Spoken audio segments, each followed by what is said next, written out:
Hey there, welcome to CTAM Church Online. My name is George Murichu, and today I am delighted to plug you into our conversation. We're talking about what's right there on the title of the video. It's all about those two words that we use on a day-to-day basis, on a daily, in our different interactions, our friendships, our family spaces, even in the workplace. You will say hi, and there comes a point where you say bye. And so we're talking about hi and bye. And before we can get to bye, let's start off with the hi. I'm so honored today to onboard and bring to us somebody with whom I've served together in CTAM Rongai. He's a big blessing. He's a dynamic minister, and he's going to tell us a bit more about himself. Before that, ladies and gentlemen, go ahead and put on those claps, those digital claps, and let's give a warm, resounding welcome to Pastor Elisha Kababu. Karibu sana, mchungaji. Thank you so much. Great to have you on board. I'm honored. Really and looking sharp.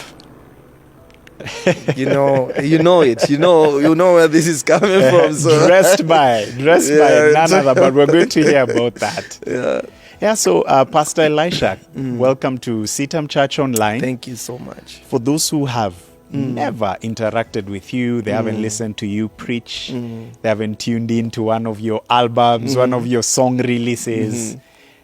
Who is Pastor Elisha? Tell us a bit about yourself. Wow, that's a good place to start. Yeah. My name is Rev G said is Pastor Elisha Kababu. I am born in a pastor's home. So my dad is a pastor, my mom is a pastor, and I'm the last one. I have a first brother, then my sister, and then me. So yeah, I'm a PK. But I think it's good for me to say that I didn't come into ministry because my dad is a pastor. Yeah. Because it was always the last thing that I wanted to, especially because of the experience that we went through growing up. I didn't. It was the last thing. Yeah. But here I am. Here you are as you can never run away from the call. From the call. Yeah, that's right. Wow. So many points into which we could pick up the conversation. But let's start off with the point where you get born again. You know, you were born into a pastor's family, but salvation isn't automatic. Right. It's not by osmosis. Absolutely. Salvation is not by default. Yeah. And there's a bad notion that people have a high expectation for pastors' kids because their fathers, mothers are pastors. But for me, I think I had my own experience with Christ when I was 18 years old. Good stuff. We had gone to minister in a place. He had a group with my brother. We had gone to minister in a conference, and their worship was going on, and tears began rolling down my eyes, and I felt that conviction, and that's how I came to Christ. Yeah. You know, but before that, I don't think I was just a church goer, dancing in church, singing in church, playing the piano, but not really born again. Yeah. So for me, I think that's where it all began.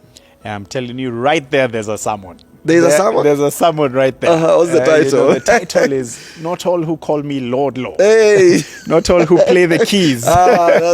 So there you are serving, Yes. you're plugged in, Yeah. but you are yet to experience this thing called salvation. Absolutely. So turning point comes when you're just about 18. Yes. But let's also backtrack. You've talked about PKs, pastors' kids. Yes. And the experience hasn't been the best. It's whoa. Give us a snippet. I don't know about my daughter. I wasn't even proud to say my dad is a pastor, as much as he was very popular growing up, because every time you say your dad is a pastor, people begin to judge you. Really? Why are you sagging? Why is you wearing this? And we used to, at some point as a teenager, I used to do the studs, and I want to just look you cool. had the studs. I used to do the studs. Okay. Magnetic? The magnetic ones. I've not pierced. So yeah. It was a bad experience, and it's because I remember, even many times in school when you feature in the noisemakers list, they don't identify you as a pastor. They identify you as a pastor's child. Why are you in the noisemakers list and you're a pastor's child? I never had a single time my class teacher say, why are you in the noisemakers list and you are a doctor's child? Yeah. So why is or it that pilot's or child, a pilot's or an child? engineer's daughter? So I feel like there's a lot of stereotype. I don't know if it's gone, done, but there's a lot of stereotype. There's so much expectation from the society. But I kind of feel like the society needs to know Yeah. a pastor's kid is like a chef's kid, is Yeah. like a doctor's kid, is like a pilot's kid. They're just children. Yeah. Just let them be kids, because now if you put that pressure, then it becomes difficult. It becomes counterproductive. Yes. And there isn't a subclass of Yes, humans or absolutely. a different class called pastor's kid. Yes, and I Yeah. think it also makes people be now, because now you're living for people, so you start doing things not for yourself, Yeah. but I want to please the crowds. That's because a they lot of know pressure. Hey, we grew up with pressure, Percy. Weh. It was too much. So right there, maybe there's someone tuned in, a pastor who wants to do better. He doesn't want to put, or she doesn't want to put that kind of pressure on their kids. What would you say to them? I'd say that let your children be children. Let them go through the stages when the time for them to give their life to Jesus. For some of them, it comes earlier. Yeah. But if for them it's later, don't judge them, don't reprimand them. And I feel the pressure more comes from the society as Yeah. opposed to the parents. Of True, course, the parents say you need to do their expectations that they have Yeah. because, quote unquote, they want to protect their image. They want their children to be like this. Yeah. But society also need to understand that a pastor's kid is a kid like every other. Yeah. Allow them to make mistakes. Just like you that is reprimanding them, you also made mistakes. You might have been in the noisemakers list as well. Exactly. Yeah. So why is it so they never said you are so and so's kid? Why? Yeah. So let pastors' kids just be children. Children are children. Yeah. Being a child doesn't come with a tag. You shouldn't identify me with my father's career. Yeah. Just let me be me because I'm a person. And it's interesting that some pastors' children don't end up in ministry because of that pressure. Yep. It's traumatizing, it's disturbing. So it's the last thing. Just like I said, Rev, I never envisioned myself as a pastor. Wow. I never want. It was the last thing. Wow. And that is why I say I'm not a pastor because my dad is a pastor. He's a bishop. He's a It's- bishop. Yes. So yeah. I'm a pastor because this must have been a call. Yeah. Otherwise, I wouldn't be here. And it's intrinsic, or it's from within. It's not It's- from without. So it's, tell us yeah. tell us now that we've had a bit of your salvation story, your experience as a pastor's kid. Despite all the painful things you went through, here you are. You're in pastoral Absolutely, ministry. yeah. You're dynamic. You're highly effective. So tell us what then is the point at which you joined the ministry. Okay. You sensed that call. Okay. I think I think after I received Christ as Lord and I had my own personal experience, I think it was clear that God wanted me to serve Him. Already I knew I was a gifted songwriter. I knew I could play the piano. I knew I had so I was already looking at how do I serve the Lord, but then, then that 18, that's when I finished my high school, and then we started doing music with my brother and moving around. That's when I realized actually there's nothing else I want to do. Yeah. I just want to minister. By that time, I wasn't sure if it's in the pastoral, and that's how now my dad comes in and he asks me, by the way, what do you want to do now that you finish your high school? What do you want to do as a career? I told him, Dad, I think I have a call of God in my life. Yeah. And this is what he told me. He said, I wanted it to come from you, so that Wow. if you face the storms, you don't say it was Daddy It's that my pushed me. father. So my dad I appreciate him for that. That's wisdom. That's right a there. lot. Yes. He wanted you to own the Yes, decision. he actually waited until I said, Dad, I want to go into ministry. And that's how now he sent me for School of Ministry. And then after I finished School of Ministry, now that's how I joined and did Bachelor's in Theology. So you have gone through seminary. Yeah. There you are. You've served in your dad's church. You've Yes. served in other churches. Yeah. Now we're serving together in Sitam, Yeah. Rongai. Yeah. Tell us a bit about, I know you're passionate about music ministry, about preaching. So when did you discover some of those things? It's so interesting that among my siblings, I'm the introvert. Really? I'm an introvert. Like many people cannot pray, especially when they see me preach. So they're like, okay, how is it that I feel like yes, I Okay. enjoy that solitude space, just listening to music and pray and all that. But deep down within me, I always felt like I can stand before people and I can speak to them, and I can.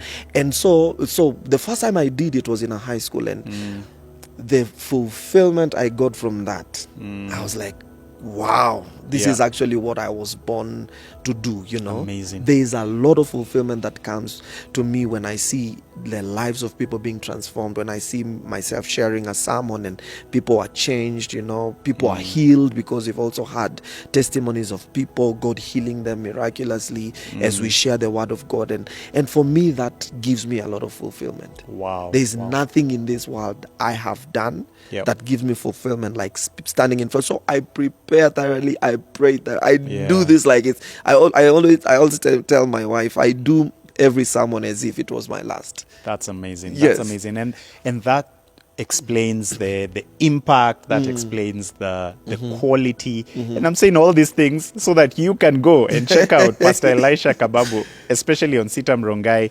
It's been a big blessing. And Pastor, I know you've mentioned just a bit about music, about writing songs. But tell us how that has grown over the years. We have been able to do a lot. We actually every Friday we do something with Mercy Masika, and all this is because of music. Been able to write and write songs for myself. Been able to write songs for people. Some of these songs actually are played on Hope Radio. Wow. Quite a number of songs. And hey, good stuff. Give us one. Sing it out. Sing the chorus. Okay, how does this song go?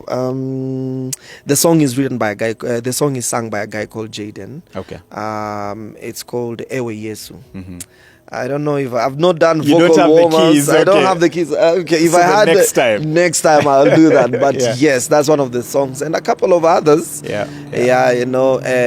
So currently we're also writing for our youth church, because we are believing God that they will do a live recording. So CITAM Rongai, youths are actually preparing for a live recording towards the end of this year. Towards the end of this year. Good stuff. They're already practicing, and all right. Yeah. All right. Yeah. So just in case you're joining the conversation at this point, we are talking about two words we use in everyday conversation. The words hi and bye. And the reason we're doing this is because Pastor Elisha is saying hi and I am saying bye. This is my last video here on CITAM Church Online, and I'll be sharing that in just a bit.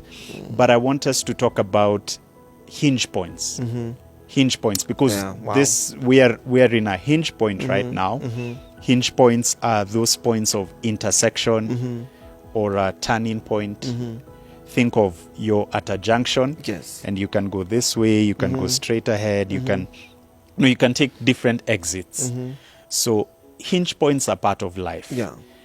Pastor, have you gone through hinge points? Yes, I've gone through hinge points, and one of the difficult ones is was actually coming to CITAM.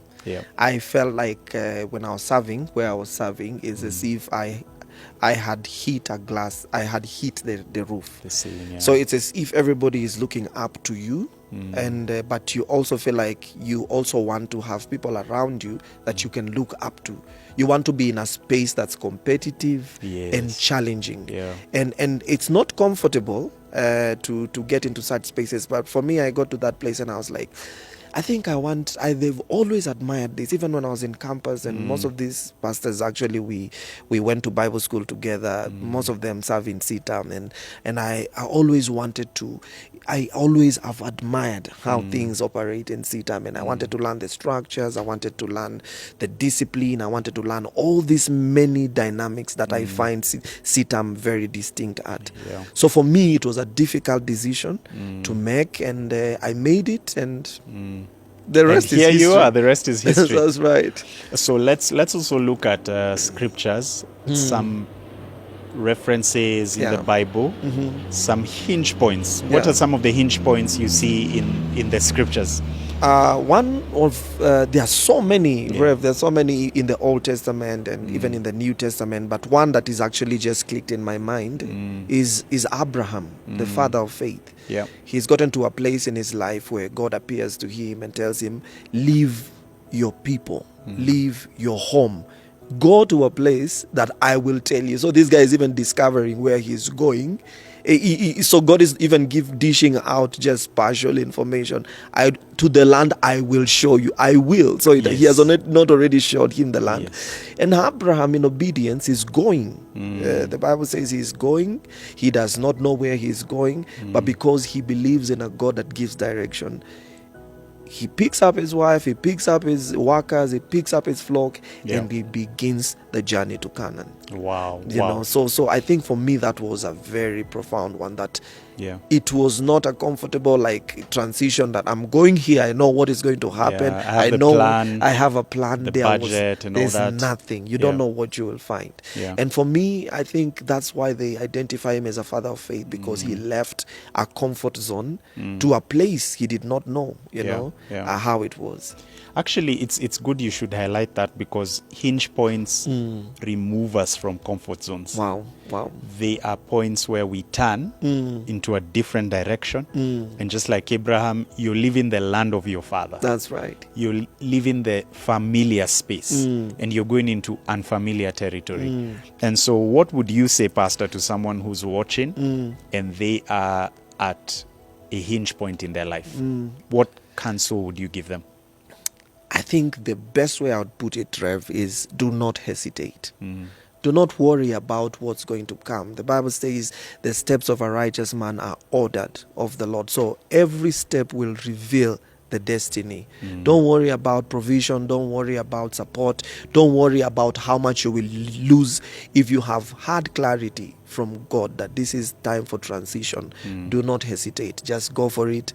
Everything will unfold. I'm telling you, I'm sitting here as a testimony that when you respond to God, and then I'm telling you, we are living in a place where the house rent is sorted, bills are sorted, and you're going to a place where you don't know where you get your rent.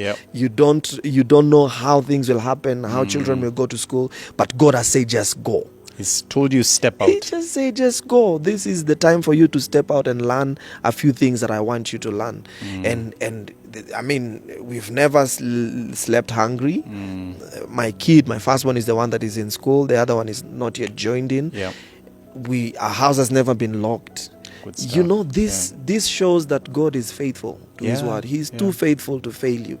So don't hesitate. Don't waste time, because if you hesitate or waste your time, when you get to your old age, you will look back and say, I wish I had made that decision.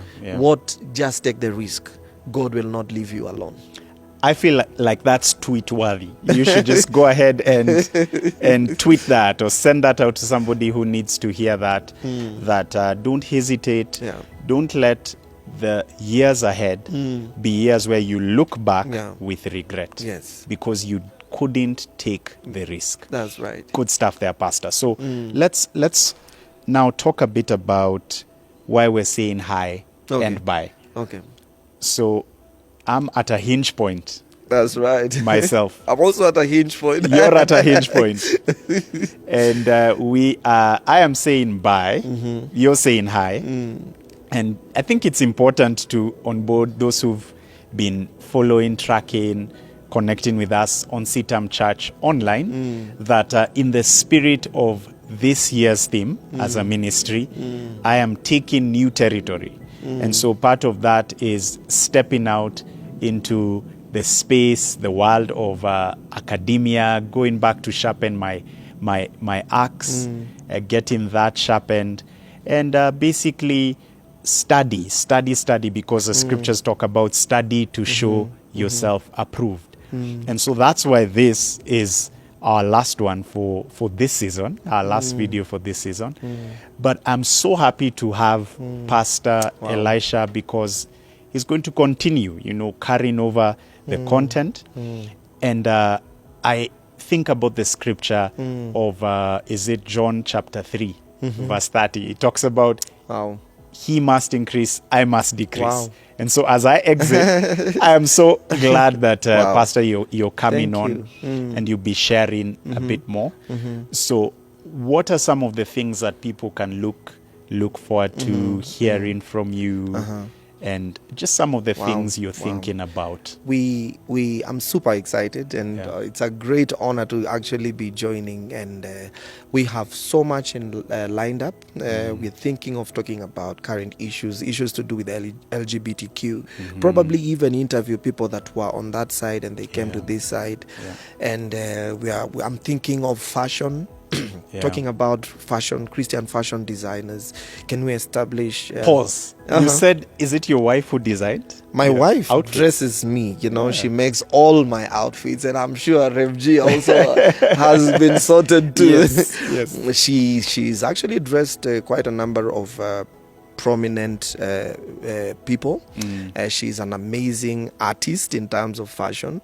And I feel like, I was telling her the other day, because there's a time she felt like, I don't feel like I'm so visible ministry wise. And I was telling her, I mean, every time somebody who's standing in front of people is putting on your clothes, you're actually there. And I was telling her, look at it from a different dynamic. Your clothes can be points of contact to people's lives to be transformed. That some of your clients can wear the clothes, and if they were sick, they'll be delivered. So learn even to lay your hands on those clothes. Pray over them, because I kind of feel like that's a very big ministry. Because nobody is going to stand in front of the church naked. They always have to be covered. Clothed, and you're the one that's clothing them. So I think there's a bigger thing besides looking good. Beyond that, especially if the outfit has been touched by a believer, somebody who's anointed, somebody who has that gift and God has given them. I feel like it's a very big ministry. Good stuff. So I kind of feel like it's good to also talk about Christian fashion designers, even have runways for Christians, where we showcase Christian fashion designers and talk about such kind of things. Talk about drugs, how interview people that have been delivered from such kind of things. Talk politics, what's the way forward. I know the Gen Zs have this at their heart. Let's talk about all these things. And we have so many young people that are already contributing in a major way in all these facets that we are talking about. Excellent. Excellent stuff. Thank you, Pastor. Wow. I think that's a good intro. It's a good appetizer for people to look forward to hearing more of that kind of content and hearing even from different ones in those spaces, fashion industry, music space, and so forth.